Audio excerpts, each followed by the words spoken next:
بقول لك يا حاج، انا جوعت الصراحه، ومفيش عندنا في البيت اكل بقالنا كتير قوي. لا اله الا الله. ده مفيش اكل؟ ازاي كده يا ابني؟ ده مفيش حد يقدر يعيش من غير اكل يعني. لا اله الا الله. لا لا لا، ثواني يا حماد، ثواني يا ابني، ثواني. كده تمام يا حماد، كده تمام يا ابني، كله زي الفل. هو ايه اللي تمام؟ يا ما انا نزلت لك بوست يا حماد. لا وجايب لايكات بسم الله ما شاء الله. لا لا، في ناس كتير في ظهرك. لا ما تخافش يعني، بص، ما تخافش يا ابني. اه بص ايه ولايكات ايه؟ بقول لك انا بموت من الجوع. اه ما انا متأثر يا حماد. لا اله الا متأثر. الله. انا حتى الميه ما بقتش موجوده عندي. حتى الميه كمان مش موجوده؟ لا اله الا الله. لا كده كتير يا ابني، لا كده كتير، مفيش حد يستحمل اللي انت بتقوله ده. لا اله الا الله، انا هتصرف يا حماد، هتصرف حالي.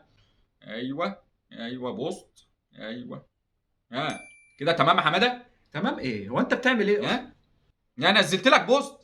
نزلت لك بوست وستوريات وبتاع، والناس قاعده تشير من ساعتها. لا بسم الله ما شاء الله، انت في ظهرك ناس كتير قوي يعني. هنا. بس. كتر خيرك والله. هو ده الحل يعني؟ انت عايز حل؟ ما انا هقول لك ايه، ما انت البيت ولا فيه كهرباء ولا ميه ولا اكل ولا اي حاجه يعني. انا مش عارف، انت ما بتفكرش تسيب البيت يا حماده؟ اسيب البيت؟ انا ما اعرفش مكان غير هنا. انا اتولدت هنا، وبرضه عايز اموت هنا.